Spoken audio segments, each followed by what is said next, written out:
Bueno, hola chicos, ¿cómo andan? Quería explicarles el nuevo tema para que puedan resolver el siguiente trabajo práctico. Bien. Esperen, ¿eh? Nosotros hasta ahora veníamos hablando de la biodiversidad.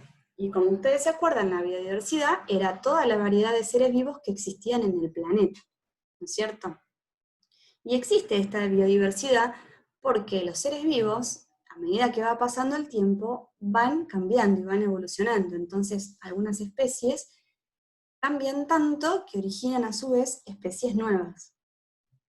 Las evidencias más importantes de que ocurre evolución en los seres vivos son estas que yo les puse acá, que es lo que vamos a hablar hoy. Registro fósil, homología, podemos saber qué es, y órgano vestigial. ¿Sí? Nosotros ya habíamos visto que el registro fósil eran seres vivos que habían vivido en una época pasada y que sufrieron un proceso de petrificación o fosilización, es decir, que transformaron la materia orgánica en inorgánica. ¿Sí? Acuérdense que eso pasa en determinadas condiciones, ¿sí? No puede haber mucha humedad ni mucho calor, ¿sí? Se da mayormente en las profundidades oceánicas, por eso casi todos los seres vivos, casi todos los fósiles que se han encontrado son marinos, ¿sí? Y lo que se fosilizan mayoritariamente son las partes duras de los seres vivos, ¿sí? Por eso en general se ven muchos huesos o caparazones, como ven acá, ¿sí? Y entonces cuando nosotros encontramos un antecesor de una especie actual, vemos que hay similitudes entre ellos, entonces podemos relacionar que fueron en algún momento parientes y que esa especie ancestral fue cambiando. ¿No es cierto? Por eso el fósil es tan importante como evidencia evolutiva. Ahora, ¿cómo se expresan para los seres vivos estas relaciones de parentesco que hay entre ellos? Bueno, es muy parecido a cómo se expresan en nuestro caso cuando queremos reconstruir nuestra historia familiar, ¿sí? Que armamos algo que se llaman árboles genealógicos. Bueno, para los seres vivos se arman a una cosa muy parecida, pero en vez de llamarse árbol genealógico, se llaman cladogramas o árboles filogenéticos. Ay, lo digo de nuevo porque me parece que se me trabé. Cladogramas o árboles filogenéticos. Y fíjense, estos cladogramas, ¿sí? Tienen algo muy parecido a un árbol, estas estructuras de acá, que ahora les voy a mostrar otra imagen, que se llaman nodos, y estas ramitas de acá que se llaman ramas, ¿sí?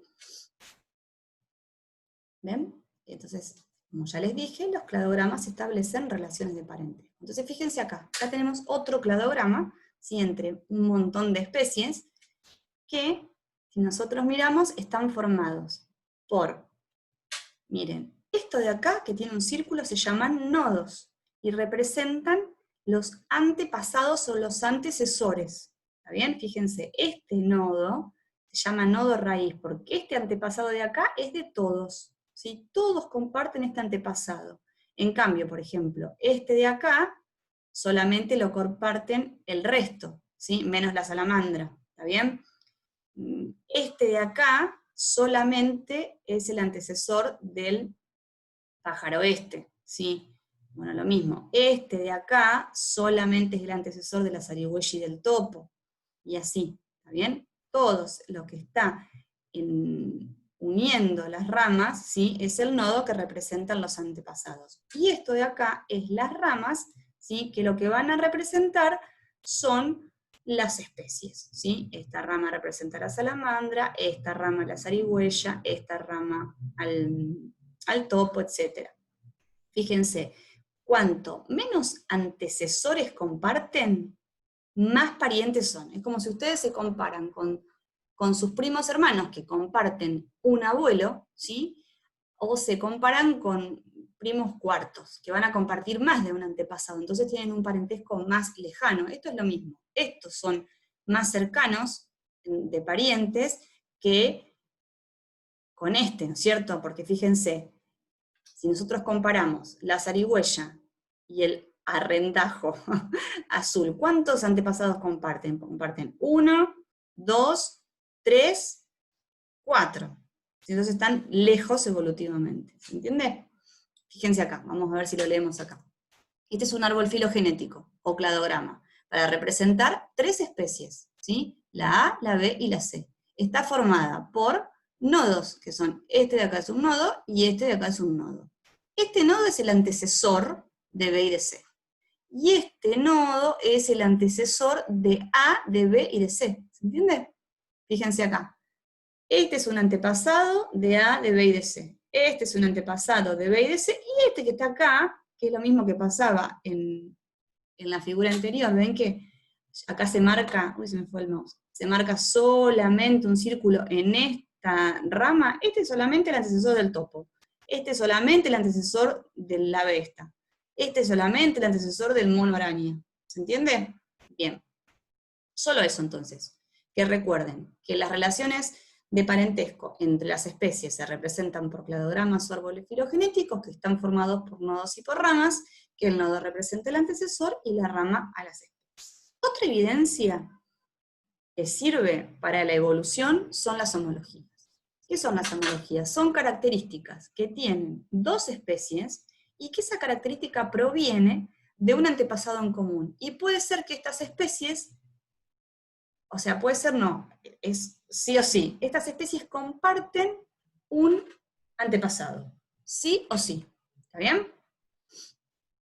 Mientras que las analogías son características que tienen 2 especies que cumplen la misma función, porque viven en el mismo lugar, pero que no comparten antecesor común.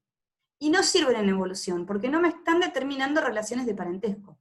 Yo para estudiar evolución sí o sí necesito relaciones de parentesco, ¿está bien? Porque ¿para qué voy a estudiar a alguien que no tiene una relación de parentesco si no voy a saber cómo fue cambiando? ¿Vamos? Entonces, voy a repetir.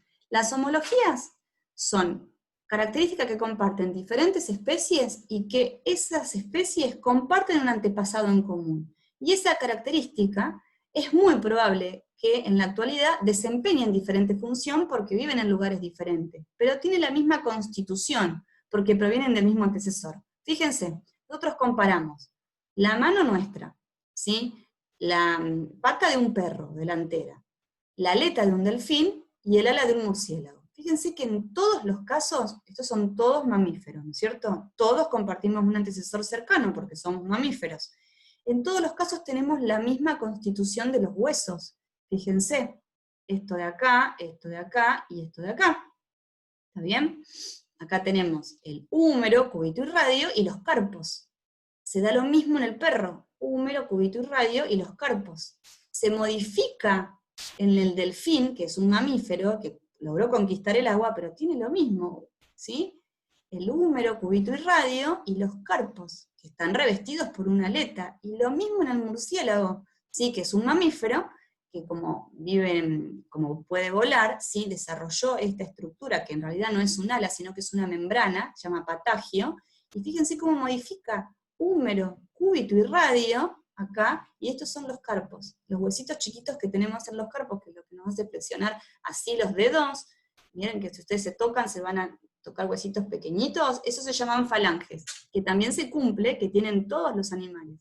Esto es una homología, y sirve para la evolución. ¿Por qué? Porque yo puedo decir, bueno, si estas son homologías, estos son todos parientes, ¿está bien? Y esto ha habido un antecesor a todos estos que ha cambiado, y uno conquistó la tierra, otro conquistó el agua, ¿sí? Y otro conquistó espacios aéreos, como el murciélago. Sirven para estudiar evolución. ¿Se entendió? Espero que sí. En cambio, la analogía la voy a descartar para estudiar evolución, porque no me está indicando relación de parentesco, ¿sí? Si nosotros comparamos, supónganse acá, el ala de un murciélago y el ala de una mariposa, voy a ver que los dos la utilizan para lo mismo, para volar, cumplen la misma función, porque ambas especies viven en el mismo medio, también conquistan el mismo medio en el que viven, pero no tienen un antecesor común próximo, porque uno es un mamífero y el otro es un invertebrado, ¿sí? Un artrópodo se llama. Fíjense que este tiene huesos en la parte interna de la constitución y este no, nada que ver tiene la mariposa, ¿sí? Tiene una estructura completamente diferente, y esto es porque no tienen antepasado en común.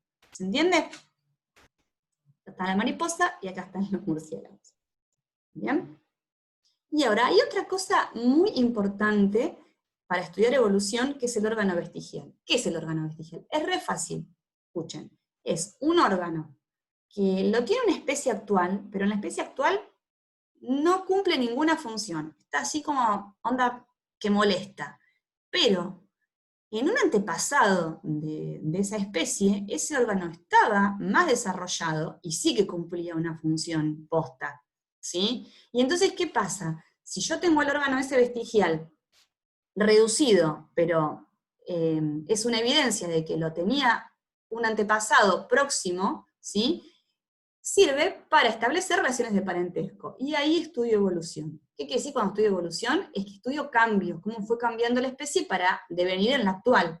Entonces, miren, todos los vertebrados, pez, ave, conejo, ser humano, ¿sí? Tenemos en la etapa embrionaria, ¿sí? O sea, en las primeras horas de que se empieza a formar el embrión, una cosa que se llama arcos aórticos, que son estos que yo les marco acá. Arco aórtico, arco aórtico, arco aórtico. Eso, sí, que en nosotros desaparece casi por completo, termina estando como un órgano vestigial, lo mismo en el conejo y lo mismo en las aves, sí le queda desarrollado en los peces, es un indicio de que todos nosotros compartimos un antecesor que después fue cambiando y dio lugar a los peces, dio lugar a las aves, dio lugar a los mamíferos, que donde estamos estos dos, ¿sí? En un lado los roedores y en otro lado nosotros los primates. ¿Está bien?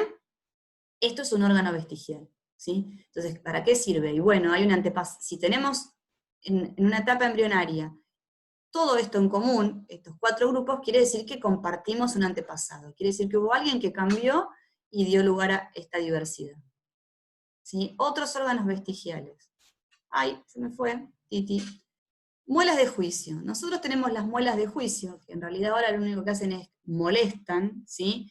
Porque tenemos un antepasado, ¿sí? Que resulta que la carne la comía cruda o la comía muy poco cocida y necesitaba desgarrar la carne. Y entonces necesitaba mayor cantidad de piezas dentales para eso. Ahora no necesitamos hacer eso porque casi que la comemos súper cocida y nos arreglamos sin las muelas de juicio. Por eso fíjense que en algunos de ustedes capaz que no las van a tener, ¿sí? O capaz que algunos tienen 3, o cuando les salen no tienen lugar para estar y hay que sacárselas, ¿sí? Otro órgano vestigial en nosotros los humanos es el apéndice, que también el apéndice ahora medio también como que molesta un poco. En realidad la única función que cumple es que acá hay unas células que se llaman glóbulos blancos que participan en la defensa, y de hecho si esto a veces se puede inflamar y hay que sacarlo de manera rápida para que no cause apendicitis, ¿no? Es un remanente, o sea, es algo que quedó de un antepasado herbívoro que necesitaba un intestino re heavy, re largo, porque los herbívoros tienen un intestino delgado mucho, mucho más largo que nosotros porque tienen que absorber nutrientes de las plantas, ¿no es cierto? Tienen que sacar energía de la celulosa, entonces tienen un intestino mucho más largo que el nuestro. Si nosotros comparamos un intestino de una vaca, ¿sí? O de un conejo que es herbívoro con el nuestro, es mucho más largo. Y bueno, esto es un remanente de que tenemos un antepasado que es herbívoro, ¿sí? Y entonces por eso nos quedó esto. Es un órgano vestigial. Entonces, hasta acá es lo único que les voy a decir. Quiero que tengan el concepto de cuáles son las evidencias en la evolución que vamos a trabajar, ¿sí? Que son en realidad las que nos sirven el registro fósil, que ya lo vimos, ¿sí? Las homologías y los órganos vestigiales, y la analogía lo que nos sirve es como descartamos relaciones de parentesco, no los incluimos en los grupos que estudiamos para ver cómo fueron cambiando, ¿sí? Es un trabajo práctico muy sencillito y el tema es muy cortito. Espero que hayan entendido, ¿sí? Y bueno, y nos seguimos viendo y espero que estén bien y que se estén cuidando. Un besito.